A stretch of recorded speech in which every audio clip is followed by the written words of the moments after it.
नमस्कार, मैं हूं सीमा इंतज़ार और आप देख रहे हैं उत्तर प्रदेश क्राइम न्यूज़। आइए नज़र डालते हैं आज तक की खास खबर पर। बिजली के करंट लगने से मासूम की मौत, परिवार में मचा कोहराम। डिलारी थाना क्षेत्र के गांव रजपुर के सरिया में उस वक्त हड़कंप मच गया जब 16 वर्षीय बख्तियार की बिजली के करंट लगने से मौत हो गई। आपको बताते चले कि मृतक सहित 13 लोगों का परिवार था।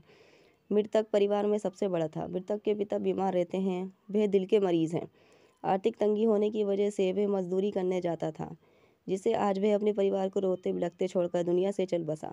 वहीं इन्हीं के परिवार के समाज सेवक अरशद शेख ने बताया, यह बहुत गरीब परिवार है, घर मकान कच्चे हैं। मृतक के पिता मुख्तियार अहमद बीमार रहते हैं। आर्थिक तंगी होने की वजह से इनका बड़ा बेटा बख्तियार, जिसके हाथों में किताब होनी चाहिए थी, वे वक्त के हालात को देखते हुए मजदूरी करने जाता था और परिवार का पेट पालता था। अरशद शेख ने कहा, मैं सरकार से मांग करता हूं कि देश में ऐसे बहुत से परिवार हैं जो कि आर्थिक तंगी से जूझ रहे हैं। उन्होंने मीडिया के माध्यम से सरकार तक ये संदेश पहुंचाया है, जो लोग आर्थिक तंगी से जूझ रहे हैं उन लोगों का विशेष ध्यान रखा जाए और उनकी मदद की जाए। उन्होंने आगे कहा, एसडीएम व डीएम को राहत से भी मदद की जा सकती है। मृतक के पिता मुख्तियार अहमद ने बताया कि मेरे 11 बच्चे हैं, बड़ा बेटा 16 वर्ष का था। मेरे बीमार होने की वजह से वह मजदूरी करने जाता था और परिवार का गुजर बसर का एक वही सहारा था, जिसकी आज मजदूरी करते वक्त बिजली की चपेट में आने से उसकी मौत हो गई। मुरादाबाद से अशरफ अली खान की रिपोर्ट। क्या नाम है आपका? मुख्तार अहमद। अच्छा, ये जो कल बख्तियार की मौत हुई है, क्या वजह रही है? वजह क्या रही, मेरी तबीयत ख़राब होने से वो हमारा छोटा ही बच्चा था, उसने बेचारे ने जल्दी काम करना शुरू कर दिया। जो भी मेरी तबीयत जैसे ख़राब रहती है, 200-250 जो भी कमाता था बेचारा, अपने बच्चे हैं छोटे छोटे, उनकी वजह से मेरी तबीयत ख़राब होने की वजह से लाता था, वो बेचारा घर चलाता। अब वो काम पर गया, वहीं जो है ख़त्म हो गया। कितने बच्चे हैं आपके? मेरे बच्चे हैं 11। सबसे बड़ा था ये? सबसे बड़ा बच्चा था। अच्छा अच्छा।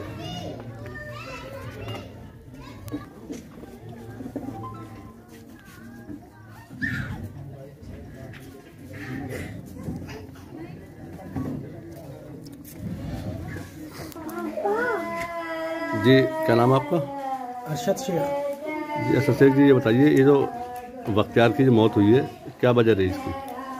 ये बख्तियार ये मुख्तार अली है, हमारे भाई हैं। जी जी। तो गरीब आदमी है, हार्ट अटैक के मरीज़ हैं जी। तो जिस उम्र में बच्चे के हाथ में किताबें होनी चाहिए, उस उम्र में उस बच्चे के कंधे पे फावड़ा रख दिया गया था। मजबूरी थी, ज़मीन जायदाद है नहीं, गरीब आदमी है। तो लगभग उम्र 16-17 साल रही है। तो वो इस परिवार का पालन पोषण करता था और मजदूरी करता था, कहीं फूलों का काम, कहीं बेलदारी। तो कहीं कल वो मजदूरी करने गया था, तो वहाँ कुछ एक्सीडेंट हो गया उसका, छत से गिरना या बिजली शॉर्ट किया, पता नहीं। जी जी। तो वो गिर के मर गया। वो बेचारा करने वाला था इन बच्चों का। बाप बीमार रहते हैं, ज़मीन जायदाद है नहीं, घर पर झोपड़ी है। अच्छा, कितने परिवार में कितने सदस्य हैं इनके? परिवार में 11 बच्चे थे, उसके साथ लगा करके 2 माँ बाप 13, वो ख़त्म हो गया। ये 12 लोग बचे हैं, माँ बाप और ये छोटे छोटे बच्चे। अच्छा अच्छा, ये परिवार इन्हीं का है? हाँ, ये बख्तियार के भाई बहन है। अब आप सरकार से क्या मदद चाहते हो इसमें? सरकार से मदद ये चाहते हैं कि ये 130 करोड़ की आबादी में एक अकेला यही परिवार नहीं है जी। हर गांव में होते हैं, और 1-2 बार मैं और परिवारों के लिए भी कह चुका हूँ जी। सरकार बड़े ऊंचे लेवल पर गरीबों के लिए मदद देती है, कहीं मकान देती है, कहीं उनको आश्रय देती है, कहीं पढ़ने के लिए, लेकिन निचले लेवल पर आकर के, और मैं इस मीडिया के चैनल के माध्यम से आपको बताना चाहता हूँ, और ये पहुँचे मेरी बात योगी जी तक या किसी भी सरकार के, चाहे वो किसी भी शासन की सरकार हो, आगे तक ये वीडियो रहनी चाहिए।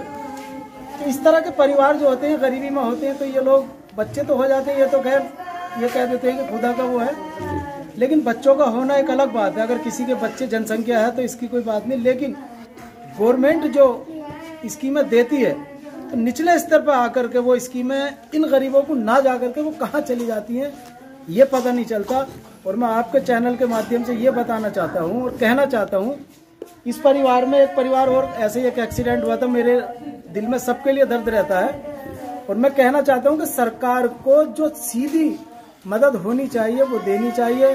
हमारे जिले के जिलाधिकारी साहब या एसडीएम साहब कुछ भी मदद इस परिवार की करें, तो बड़ी उम्मीद लगा करके आज आपके चैनल के माध्यम से कह रहा हूँ कि इस परिवार की मदद होनी चाहिए।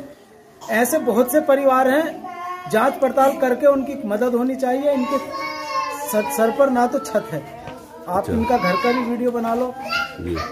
एक अकेला कमाने वाला तो, और बाकी ये है, अब ये सबसे बड़ा बच्चा है, उसके बाद अब ये 4-5 साल में कमाने लायक होगा, तब तक इस परिवार का पालन पोषण कैसे होगा। जो स्कीमें हैं प्रधान लेवल के लेवल पे, जो भी स्कीम है या जो सरकार का अनुदान फंड है जी, प्रधानमंत्री रिलीफ योजना या मुख्यमंत्री, उससे इस परिवार को कुछ मिल जाना चाहिए।